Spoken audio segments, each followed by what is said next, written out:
Hotel style chilli chicken வீட்டிலே எப்படி செய்கிறதுன்னு பார்க்கலாம். இங்கே ஒரு பவுலில் 1/2 kg போன்லெஸ் சிக்கன் வந்து வாஷ் பண்ணி எடுத்து வச்சுருக்கேன். சிக்கனை மேரினேட் பண்ணி வச்சிடலாம். இங்கே ஒரு 2 டேபிள் ஸ்பூன் கார்ன்ஃப்ளவர் மாவு சேர்த்துக்கலாம். 2 டேபிள் ஸ்பூன் மைதா மாவு, இஞ்சி பூண்டு விழுது 1 டீஸ்பூன், மிளகாத்தூள் 1 டீஸ்பூன், மிளகுத்தூள் 1/2 டீஸ்பூன், உப்பு 1 டீஸ்பூன், முட்டை 1 உடச்சி சேர்த்துக்கலாம். நல்லா மிக்ஸ் பண்ணிக்கலாம். ஒரு 1/2 அன் ஹவர் சிக்கன் வந்து ஊறட்டும். பேனில் எண்ணெய் ஊற்றிருக்கேன் சிக்கன் பொரிக்கிறதுக்கு.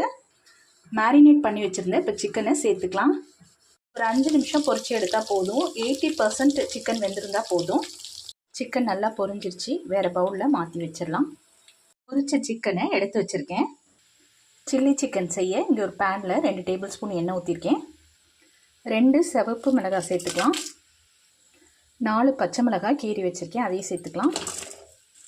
15 பூண்டு பல் எடுத்து பொடியாக கட் பண்ணி வச்சுருக்கேன், அதை சேர்த்துக்கலாம். ஒரு 2 நிமிஷம் நல்லா வதக்கி விடுங்க. பூண்டோட பச்சை வாசனை போன பிறகு வெங்காயம் சேர்த்துக்கலாம். பெரிய வெங்காயம் 2 கட் பண்ணி வச்சுருக்கேன், அதை சேர்த்துக்கலாம். கொஞ்சம் பெரிய பெரிய பீஸாக கட் பண்ணியிருக்கேன். கேப்சிகம் 1, இதுவுமே பெரிய பெரிய பீஸாக கட் பண்ணியிருக்கேன். உப்பு 1/2 டீஸ்பூன் சேர்த்துக்கிறேன். ஒரு 2 நிமிஷம் நல்லா வதக்கி விடுங்க.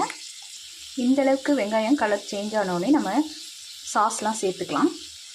Soya sauce 1 table spoon, red chilli sauce 1 table spoon, vinegar 1 table spoon, tomato sauce 1 table spoon. இது ஆப்ஷனல் தான், நீங்கள் சேர்க்கணும்னா சேருங்க. சோள மாவு தண்ணியில் கலந்துருக்கேன், அது 1 டேபிள் ஸ்பூன் எடுத்துருங்க, அதை சேர்த்துக்கலாம். ட்ரையாக சில்லி சிக்கன் வேணும்னா நீங்கள் சோள மாவு சேர்க்க வேண்டாம். செமி கிரேவியாக வேணும்னா சேர்த்துக்கிங்க.